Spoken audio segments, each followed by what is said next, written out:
So I had a request for a face cream with ceramides and peptides, and that sounds like a lovely idea. So what are ceramides and peptides, and what do they do for our skin? But first, I wanted to take some time and talk a little bit about my Patreon and ways that I receive support from my audience and what it is exactly.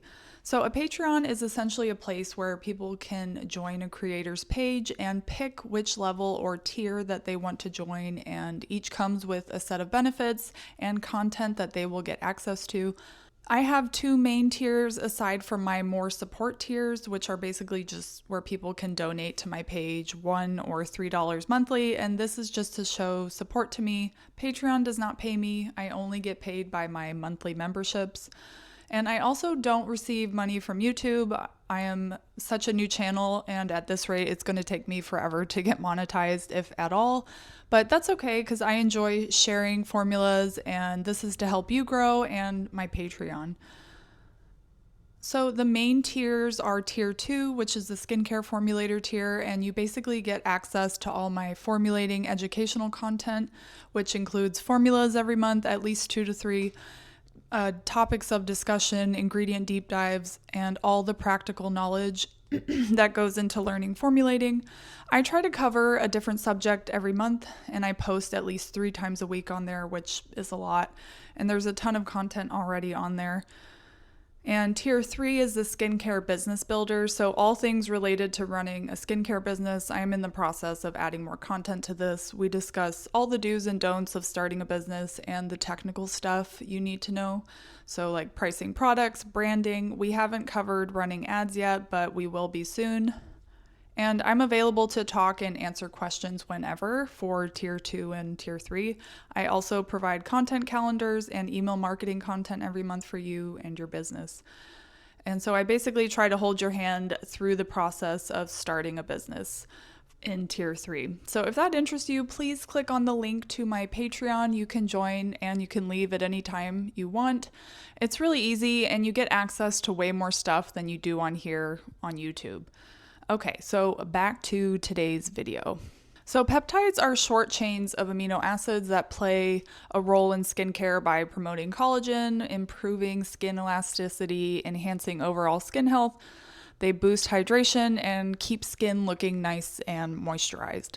Ceramides are essential lipids that help maintain the skin's barrier, lock in moisture, and protect against environmental irritants. Our outer skin barrier is roughly 30 to 50% ceramides, so using them on our face can really help a disrupted or damaged skin barrier.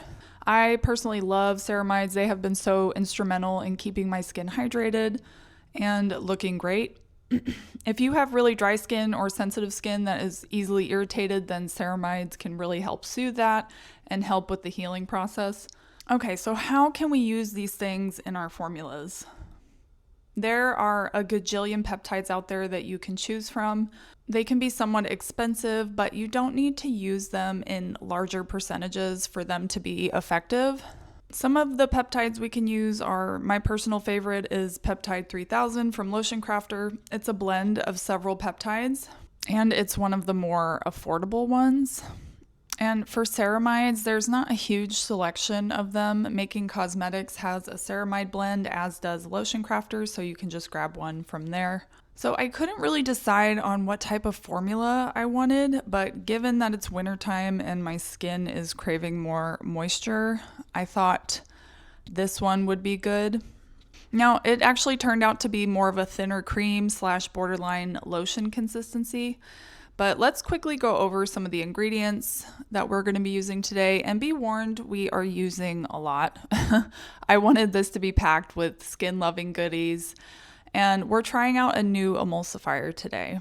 So the emulsifier we're using is Creammaker Moringa. This is a new emulsifier for me that I wanted to try out and see how well it performed. It's been discounted on Making Cosmetics for like ever, so I thought, why not give it a try? It's a blend of cetearyl glucoside and glycerol stearate and moringa seed oil.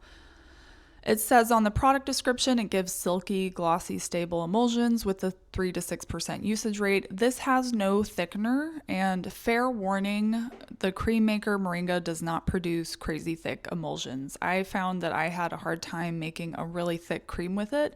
It tends to resist thickening even with a higher load of fatty acids, which we will see in this formula. But it still made a really nice cream, just more on the thinner side than I personally wanted. But that's okay. If you wanted to substitute this for another emulsifier, I would suggest doing Lotionpro 165 or Montanov 202. You may have to lower the fatty acid amount by a little bit. Okay, let's look at the formula. Okay, so here's my formula, and for my humectant, I am using propylene glycol. I'm using 3 different oils in the same amounts.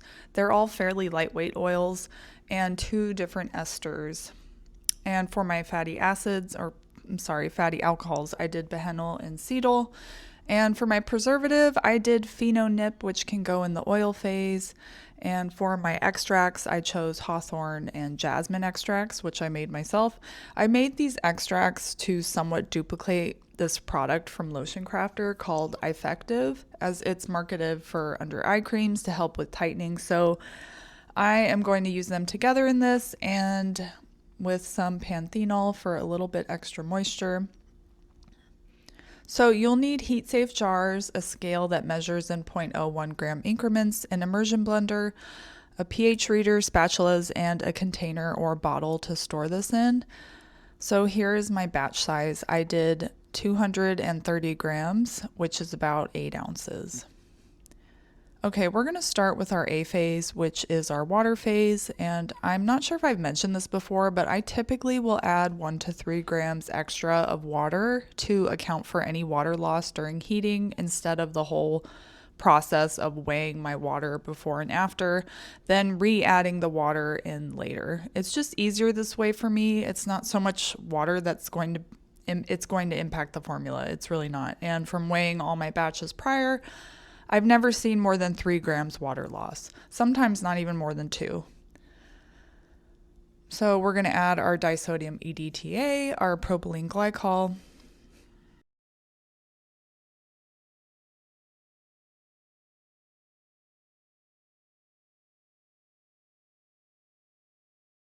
and then we're going to set this aside and do our oil phase.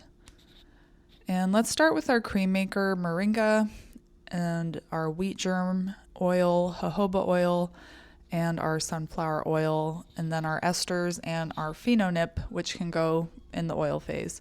Phenonip is an interesting preservative and one that I really don't use very often. I try to use different ones in formulas that I'm playing with to test their efficacy over time. The main reason I don't use Phenonip mainly is because I'm not a huge fan of phenoxyethanol, which it has it in it in combination with a few parabens. Phenoxyethanol is somewhat irritating to my skin, and it always is, no matter what blend of preservatives it's in. So I typically don't use it, but I wanted to use it today and see how my skin did with it.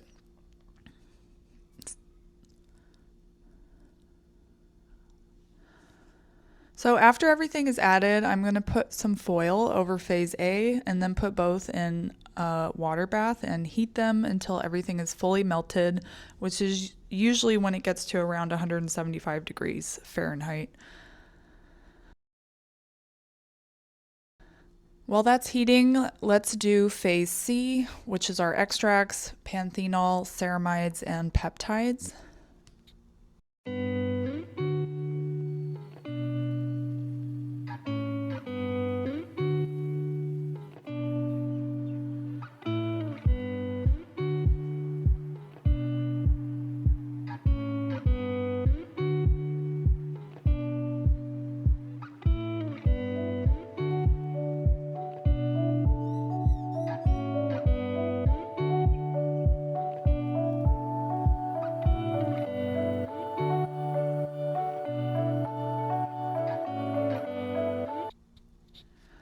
Once everything is fully melted, I'm going to combine them together.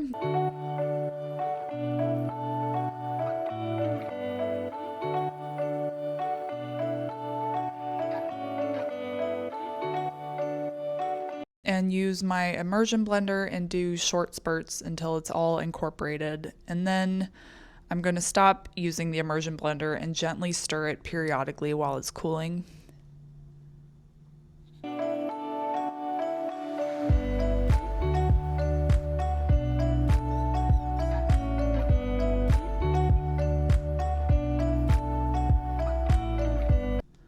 Once that's close to room temp, I'm going to gently stir in my C phase little by little and hand mix that until it's fully mixed in.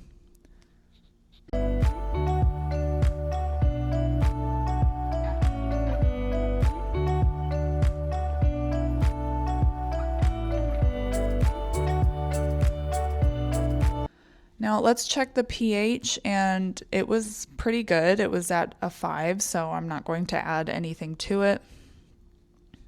I'm going to try a little bit on my skin right now and just see how it feels.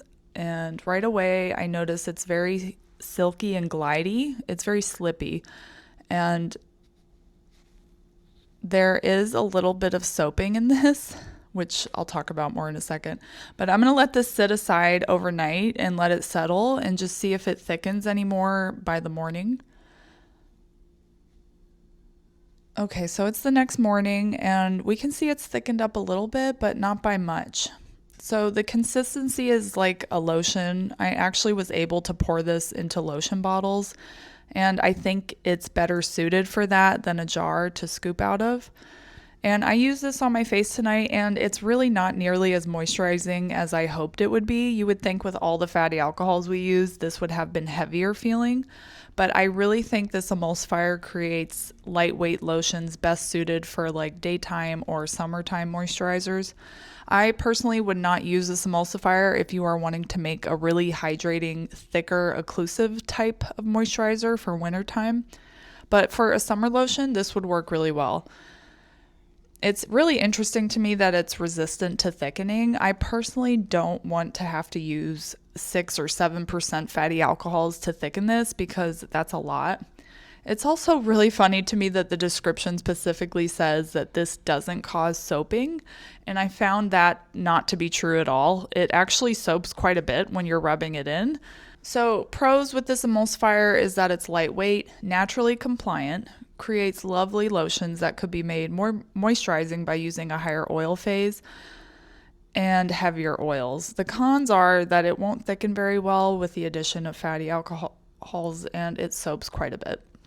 So if you are looking to try it, keep that in mind. I will definitely use this up as I used expensive peptides and ceramides in this. So I'll just save this for my daytime moisturizer. Okay, well, thanks for watching, and please enter any comments below or questions, and please like and subscribe if you haven't, and I'll see you all in the next one.